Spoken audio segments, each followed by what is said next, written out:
Tetapi sekarang begini firman Tuhan yang menciptakan engkau, hai Yakub, yang membentuk engkau, hai Israel. Janganlah takut, sebab aku telah menebus engkau. Aku telah memanggil engkau dengan namamu. Engkau ini kepunyaanku.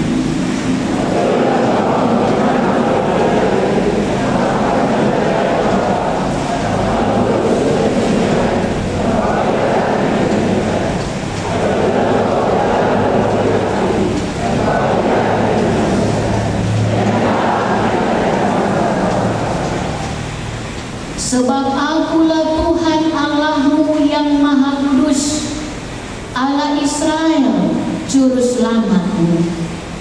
Aku menebus engkau dengan Mesir dan memberikan Ethiopia dan Sheba sebagai gantimu.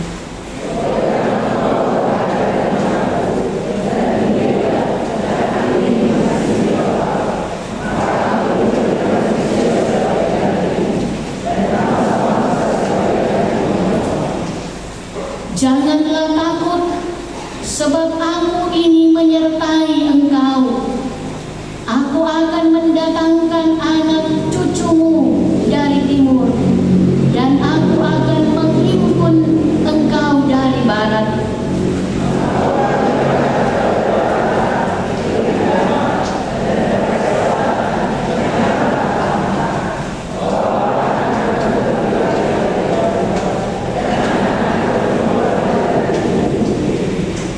Semua orang yang disebutkan dengan namaku, yang kuciptakan untuk kemuliaanku, yang kubentuk dan yang juga kujadikan.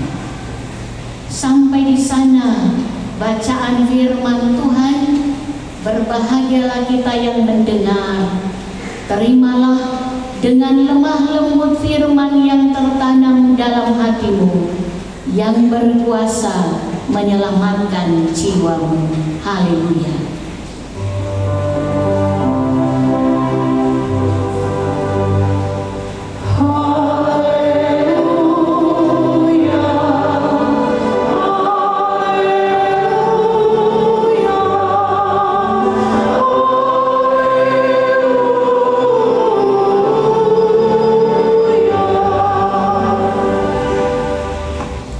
Salam sejahtera bagi kita semua. Apa kabar di pagi hari ini? Puji Tuhan, dahsyat dan luar biasa. Ya, kita bersyukur Tuhan masih menganugerahkan kehidupan sampai detik ini. Kita diperkenankan untuk boleh menikmati kehidupan di hari yang ke-12 tahun anugerah Tuhan. Bahkan di saat ini kita boleh ada di rumah Tuhan ini, ya, untuk bersama-sama menyembah Tuhan. Nah, Bapak Ibu saudara-saudara jemaat yang dikasihi Tuhan, Yesaya adalah seorang nabi yang bekerja pada masa 4 raja yang memerintah Israel pada saat itu. Raja Uzia, Raja Yotam, Raja Ahaz, dan yang terakhir Raja Hizkia. Nabi Yesaya menyaksikan penghukuman Tuhan bagi Yehuda. Masa kekalahan Yehuda dari Asyur maupun saat Yehuda jatuh ke tangan Babel, keadaan Yehuda saat itu tanpa harapan.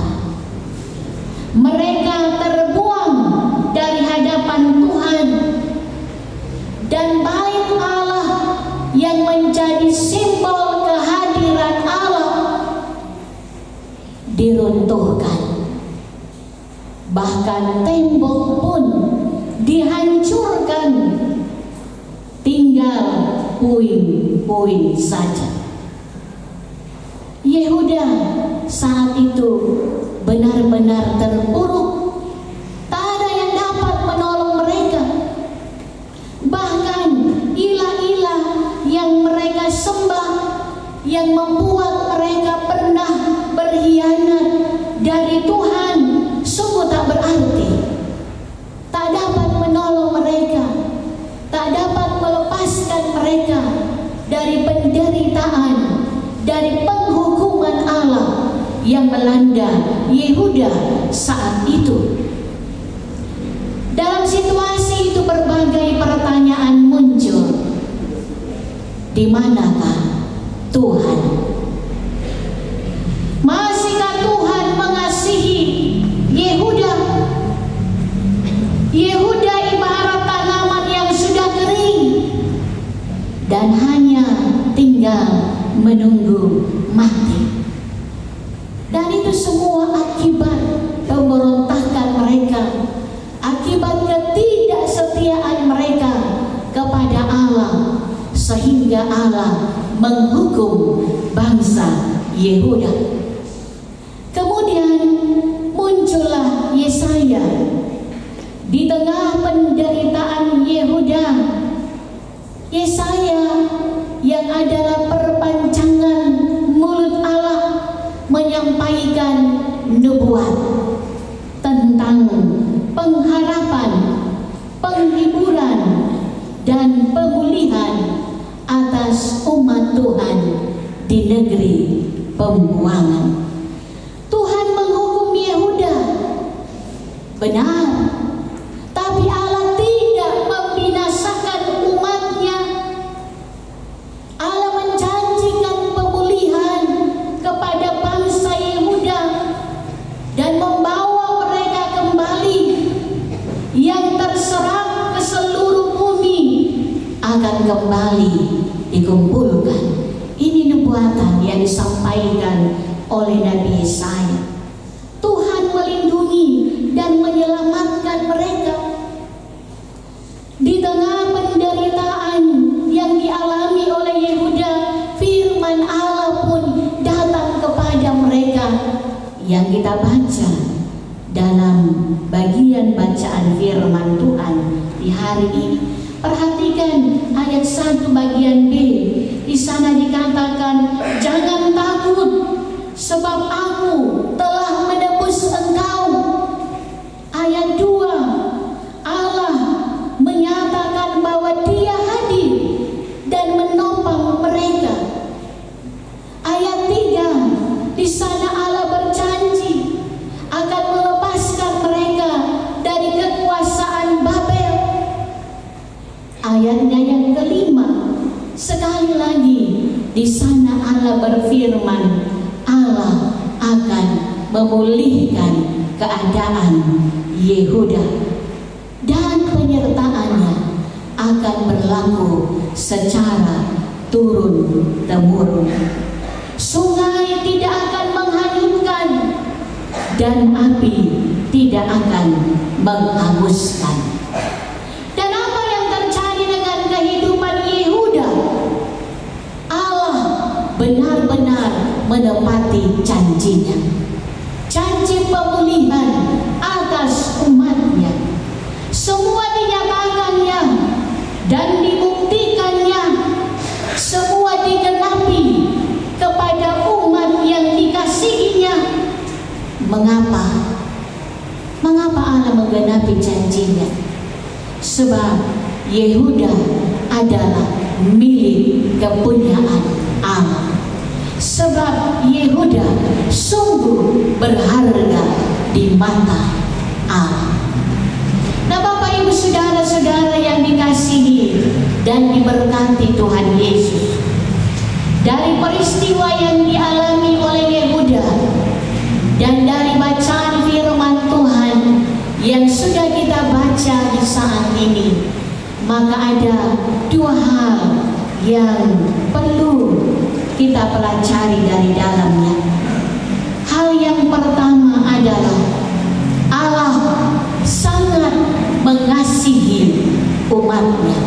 Sekali lagi, Allah sangat mengasihi umatnya. Sekalipun Yehuda dikenal sebagai bangsa yang keras kepala, bangsa yang tidak setia, bangsa yang tidak taat, tetapi Allah tetap mengasihi mereka. Berkali-kali Allah menyatakan pertolongannya, berkali-kali Allah menyatakan mujizat keajaiban-keajaiban dalam hidup bangsa Yehuda. Tetapi tetap saja bangsa Yehuda meragukan Allah. Tapi yang terjadi, Allah tetap mengasihi mereka dengan kasih yang tak bersyarat. Dan kasih itu diwujud nyatakan Allah melalui tindakan Allah yang rela menebus, yang rela menyelamatkan umatnya. Nah, sebagaimana Allah sangat mengasihi Yehuda, maka demikian juga Allah sangat mengasihi kita, umat ciptaannya. Dan jikalau Tuhan sudah menunjukkan kasih-Nya kepada bangsa Yehuda, menebus mereka dan menunjukkan penyertaan-Nya dalam kehidupan mereka, maka Tuhan pun menunjukkan kasih-Nya kepada kita dengan menghadirkan anaknya yang tunggal, Yesus Kristus, menebus kita, menyelamatkan kita dari dosa-dosa kita. Sesungguhnya kitalah yang harus menanggung semua kutuk atas dosa, tetapi Allah sungguh-sungguh mengasihi kita sehingga Ia merancang karya penyelamatan bagi umat manusia. Yesus lahir, Yesus menjalani sengsara, Yesus mati, Yesus bangkit naik ke sorga, dan di sana Ia menyediakan tempat bagi orang-orang yang percaya kepadanya. Nah, oleh sebab itu kita pun harus lebih mengasihi Tuhan, ya. Kalau Tuhan sudah mengasihi kita, maka kita pun harus menunjukkan kasih kita kepada Allah.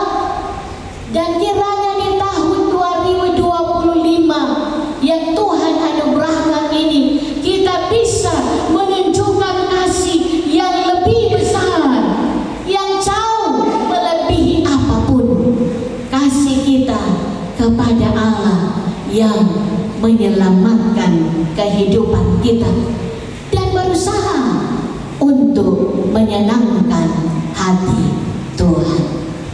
Hal yang kedua, lewat firman Tuhan ini kita pun diingatkan untuk tidak takut dalam menjalani kehidupan ini. Setiap orang pasti pernah merasa takut, ya. Tidak ada orang yang tidak pernah takut. Kalau orang yang tidak pernah takut berarti manusia super, ya, manusia yang luar biasa. Tapi saya percaya kita semua sebagai manusia lemah pernah mengalami perasaan takut karena berbagai hal. Misalnya karena masalah yang terjadi, masalah ekonomi, masalah kesehatan, masalah pekerjaan, usaha, masalah hubungan kita dengan orang lain. Bahkan juga mungkin kita takut dengan masa depan kita. Tapi jangan biarkan ketakutan menghancurkan pengharapan kita kepada Tuhan. Dalam bacaan firman Tuhan saat ini, Allah berbicara kepada umatnya yang sedang dalam pembuangan dan memberikan jaminan agar mereka tidak perlu takut. Maka pesan firman Tuhan ini juga relevan bagi kita semua yang ada di sini. Nah, oleh sebab itu jangan takut ketika kita berhadapan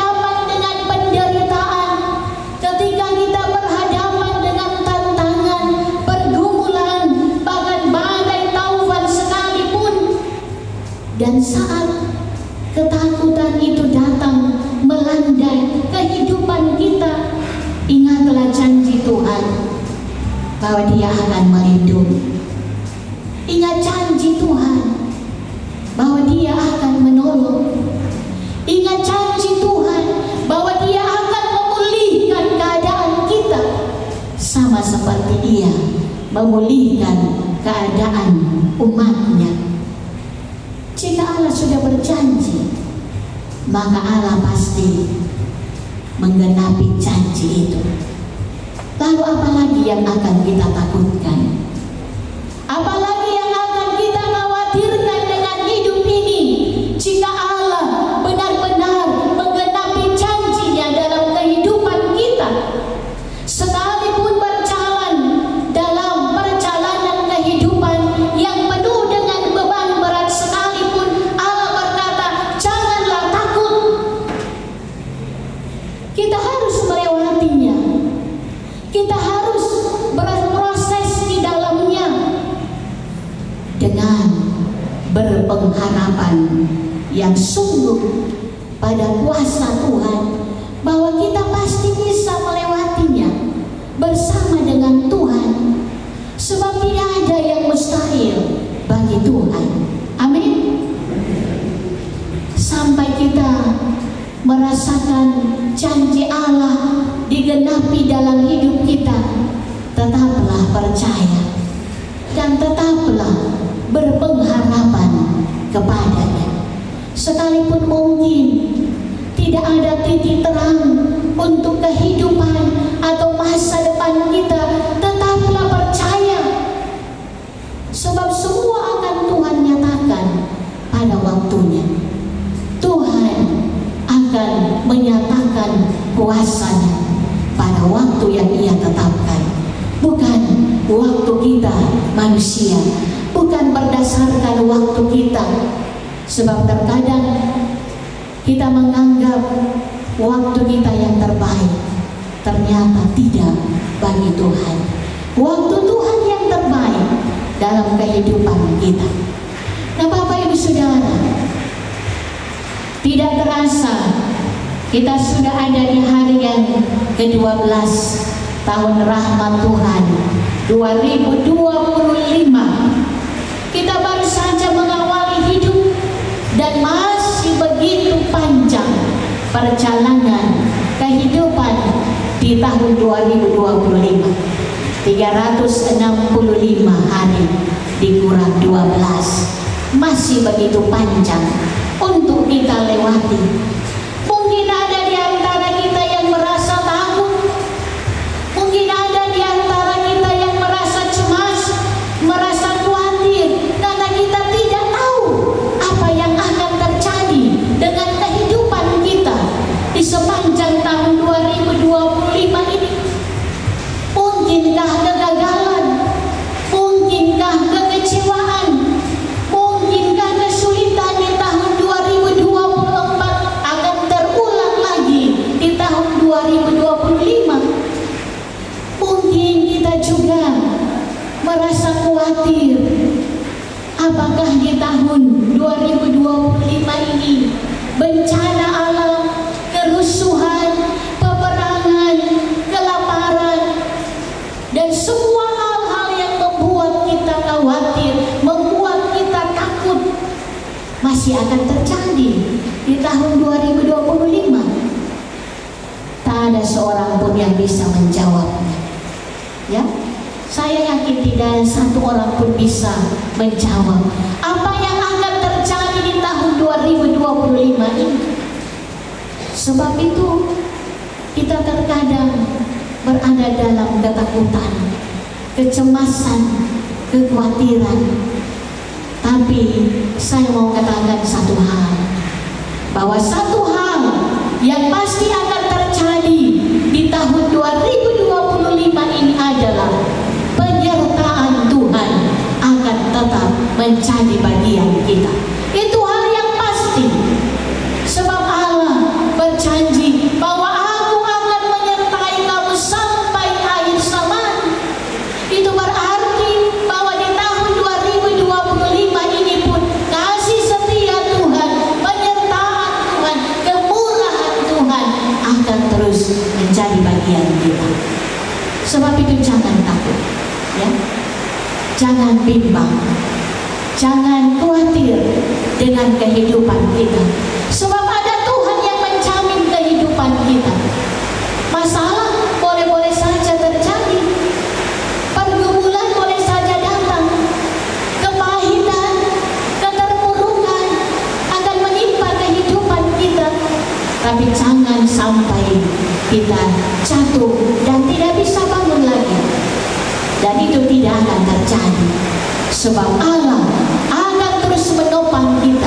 Allah akan terus menopang kita dengan tangannya yang perkasa, sehingga kita tidak akan jatuh sampai ke gelombang.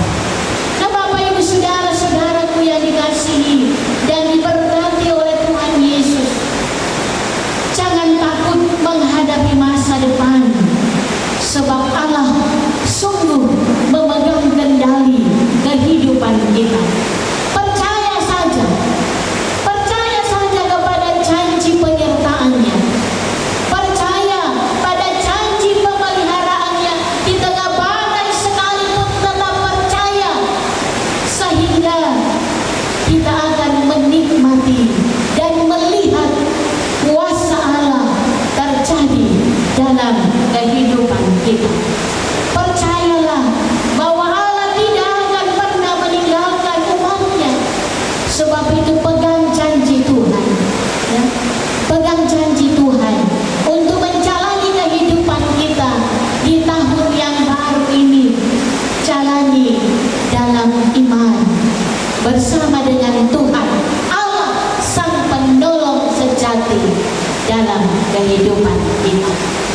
Mantapkan langkah kita untuk terus menapaki kehidupan kita, sekalipun kita harus berhadapan dengan berbagai tantangan pergumulan, tapi serahkan semuanya kepada Tuhan.